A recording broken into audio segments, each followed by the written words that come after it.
and welcome to Happy Hour Headlines. I'm joined by musician turned children's book author Adrian, and cannot wait to dive in and learn more about his books, as well as the process that goes into writing such creative content.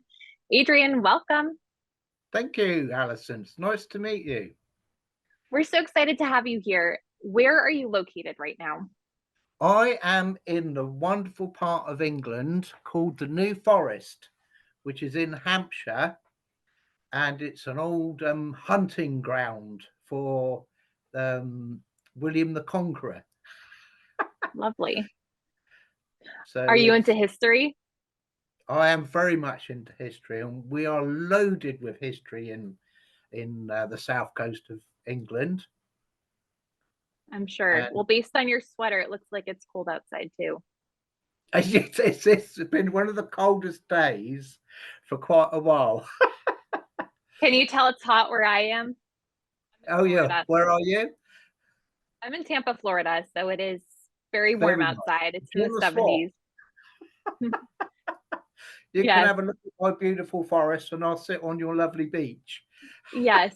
And I think after a day, we'll both be ready to go home. Absolutely. Well, I'd love to hear. Ginger hair, so I don't like the sun too much. My dermatologist said the Irish never should have left Ireland. That's right. Yeah. We have light skin and it's very sunny here. Yeah.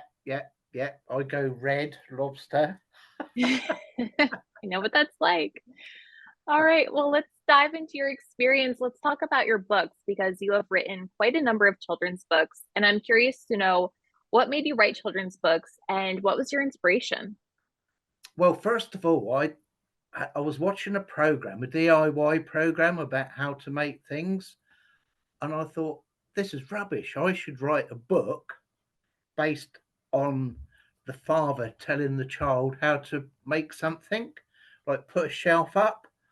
And so I wrote that, and I thought, I don't think this will be any good, So then I got the inspiration for writing the Tom and Dick books about Arkland. And I was working as an estimator in an engineering company making helicopter parts. And so I would send out the quotations for the materials and treatments, and I'd be sat there for an hour, sometimes just waiting. So I just started scribbling. And so what started off as one page ended up as 10,200 odd words. Wow. And then I started doing that was the first book, which was The Secret Prince. Then I started doing all of the pictures of different characters.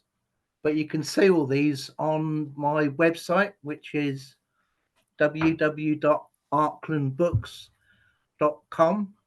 So all my pictures are on there, so you can see them there. So that was my first book, which, because children always like playing knights and in armor, riding around on horseback, and they dream about going on quests and rescuing princesses. So this is basically what this is. And the witch, which was called, her name's Deadly Nightshade, she takes over the realm and turns everything white, takes all the colour out of everything. And so the boys then have to go on to the quest to return the colour back to Arkland. So there's a map. It's beautiful. Of all the places that they visit. So vibrant. So that was the first book. And as I said, it's got very lots of different characters. They meet a cyclops called Garlic. Oh, garlic. All the people in the book are named after plants. Okay. And the girl who is they find out it's her cousin. Her name is Peony, which is a flower. And beautiful. That's Dandelion. She is a griffin. Okay. She turns their children's plastic armor into metal. Was it fun naming all of them? I feel like that whole process could be a fun Oh yeah, experience. it's sort of, I don't know where it comes from, but I just get these daft ideas, and so I Well, have you're to write them creative. down. Yeah, yeah. Well, the other thing I used to do is I used to write songs. Back in 1980, I wrote a song about John Lennon from the Beatles, Mm-hmm. which you can see on YouTube, and it's a band called Agnes Strange, and the song's called Miss You, John. So I wrote that back in 1980 something. So, that's sort of like, I've still been writing bits of songs and such like. And I still play the band now. I did a gig a couple of weekends ago. Wow. So you're So, just creative in a variety of different ways. You have music and your children's books. Then even the background of your home looks very vibrant with lots of pictures on the wall. And I can see you have some yeah, music back there. they're all my paintings that I use in some of my books as well. Wow. So you just have a very creative mind. Are you left-handed by chance? I cut this finger off when I was young, and so I think I should have been left-handed. Okay. And so I had to learn to use my right hand. Okay. So that's what makes me such a good drummer, is because when you're using this hand on the hi-hat, but this hand, the left hand, does all the little incidental bits. So Fascinating. That's a good combo. yeah, Wow. yeah. Yeah, So you just seem like what do they say? If you're left-handed, you think with your right brain, which is more creative. So I'm always curious when I talk with creative people like yourself, are you this is left-handed? it. And a lot of the times they are. Yeah, yeah. I think I should have been. Wow. Well, maybe that's something to work on if you get bored, which I don't think you are going to get bored anytime soon with all of these activities you have going on. No, And on another note, after this interview, I want to talk about how you have the energy to pursue all of these endeavors because that's incredible. Um, can you tell me how many books you've written and what genres? Are you just doing children's right. books, or you mentioned some of the pictures on the wall or of books that you wrote? So I'd love to hear This is more. the second book, which is Okay. In Search for the Key, and you can see Tom and Dick and Keith, who is a fairy. See, they've got their makeup on for a stage, their stage paint, Hmm. because in the second book, Peony gets kidnapped, and Okay. so Wow. they have to go off on a quest to try and find her from the Wicked Witch, who's called Dorian, who is Deadly Nightshade's sister, the witch in the original book. So they pretend they're musicians, but they go into a shop, and Dylan, who is Merlin's brother, Merlin the magician's brother, gives them these musical instruments that Merlin has put a spell on, and they play themselves. So they sing silly things like carrots and potatoes and Brussels sprouts, but everybody, when they do a gig, seems to know the lyrics. And so they do this gig, and the owner of the pub says to him, "I've got a good gig for you at the castle." So when they get to the castle, they found out that that's where Peony's been hidden, Hmm. but she doesn't want to go because she's loving it there, because she gets to watch these bands every night, and Oh, she no kidding. doesn't want to leave.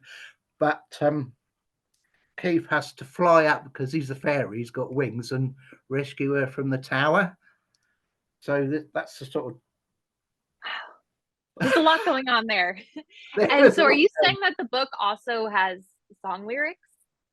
uh, wow, I put a little bit in there, but Not a lot. Yeah. Your next step, you need to make a movie so the readers can actually get to hear this music. That would be great. Yeah, because I could play the guitar to it. Wow, you're just one step away. All right, That's it. that's your next endeavor. Now, Absolutely. I'm curious, why did you pick the names Dick and Tom, and what is Arkland? Well, Arkland is Adrian, Roderick, Coma, ARC, land. So this is our Mm, land with all the crazy musical I instruments. love it. And Tom and Dick, because they're just two ordinary kids who don't know that they were princes and knights in Arkland. And it's only till they go to Arkland that they're told that they are royalty. I love So the meaning behind that because you would just hear those names and not know that so much thought went into it necessarily. So it's always interesting speaking with authors and hearing the whole process behind that. yeah. It's just because they're just two regular guys. Now, let's move on. Let's talk about the Patricia stories. I'm curious to know how you came up with these. Yes. It's Patricia, the smuggler's daughter. Now, I was born in a little town on the south coast called Lymington. And Lymington is it's like a yachty town where people wear yellow wellies and they've got their expensive yachts moored in the harbour. But back in the day, it was a den of smugglers. So during the Napoleonic Wars, we couldn't buy wine from the French or brandy, so we used to smuggle it in. And one of the main places was Lymington because it's on the Mm, edge of the New Forest. But most of the local dignitary were in on it as well, and of so course, always. It's the always the local people at the top. the local vicar used to hide the contraband in his church. And there's um, a little place called Butler's Hard, which is about 20 minutes down the road from where I live now. And that's where they used to build the old ships that went around the world, like the Beagle, etc., that went and discovered all the new world. Mhm. And but in the little church, there was a hole in the floor where they used to hide all the contraband. So Patricia, one night, her voices, and she's on the top floor, and she has to creep out of bed without making the floorboards make a racket, make a squeaky sound. And so she goes to the door, but when she gets to the door, the voices stop. But she thinks, I think that's my father and somebody else. Now, this is true. There are tunnels that run across Lymington High Street that link houses on one side to the pub on the other side. And that's how they used to Mm. smuggle all the contraband around Lymington. And so I did a lot of research in all the different places where contraband was hidden. And so there's a picture of Lymington High Street in the moonlight, which I Okay, drew. And beautiful. so it's all based around the different places in the New Forest and Hampshire where there's one of the tunnels underneath that where she has to go Wow. down, which runs down to the quay, and just she gets to the bottom, the candle goes out. she can't. She has to light a match to find a way out. So it's all sort of Now, full for about. our viewers who aren't familiar with this period of history, could you tell us approximately what years this occurred? Well, this would have been 18th, 17th century, when the Napoleonic Wars were on. Yeah, so It's always interesting when books have when you have a fictional book with a touch of reality that's Yeah. based in a historical time period. And there's a And you map. drew that?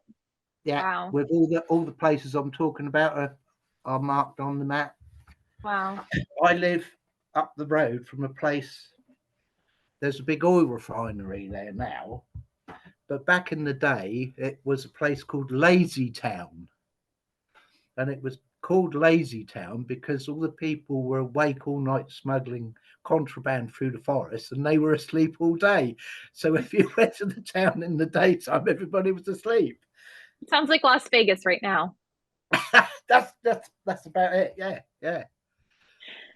When she grows up, she then becomes Patricia the smuggler. I saw And that coming.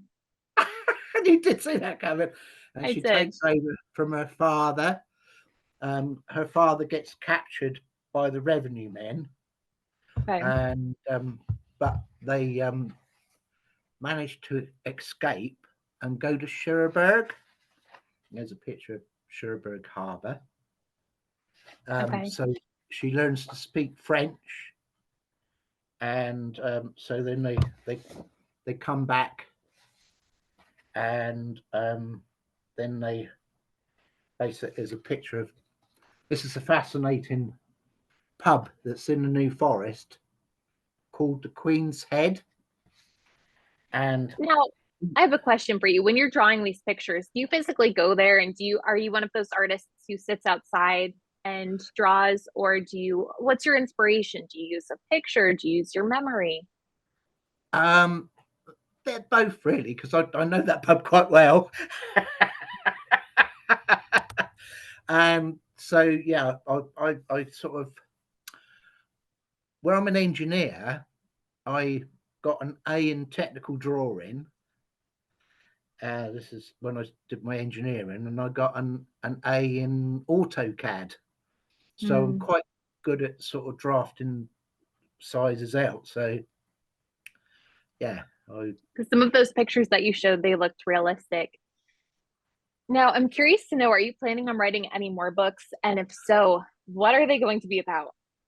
well, I have got quite a few in the pipeline, and one will be a continuation of Tom and Dick, which will be called In Search of the Giant's Treasure. Okay. And they will sort of go off a bit like pirates this time, because we all Hmm. like a good pirate story. Oh, we love a good pirate story. And then the next story of Patricia will be they buy that pub, Mhm. and this is true. In that pub, they found a secret door, and behind the secret door was cutlasses and dragoons. So, like Spanish money. So, Okay. it's going to be the story of how that money and those cutlasses got there. Fascinating. And Patricia's somehow involved, I assume. Well, yeah, because her parents buy the pub. So, in the last That bit, would be a nice surprise. Who wouldn't love to open up a random door in their home or lift a board on the floor and just find a bunch of money? That's the dream. that's right. Yeah, that's good. So, I used to live in Southampton in an old Victorian house, which had like 5 bedrooms. The kitchen was like 16 foot by 16 foot, huge big kitchen, and there was all the pools for the servants.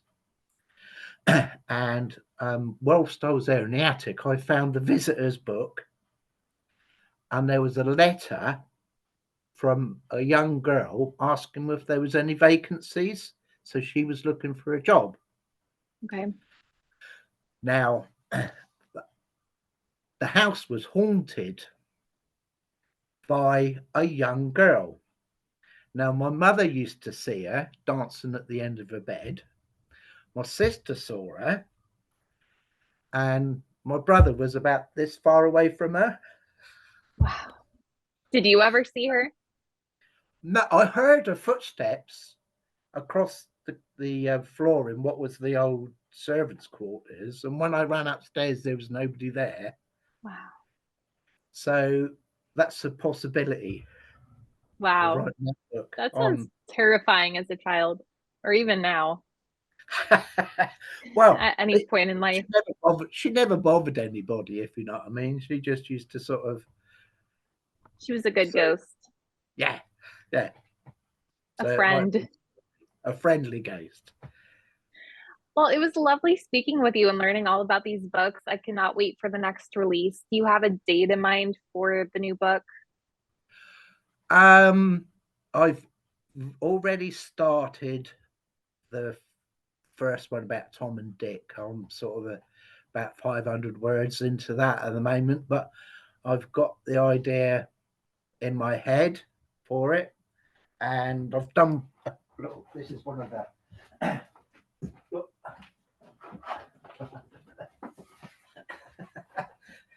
This is the tropical island that they go to.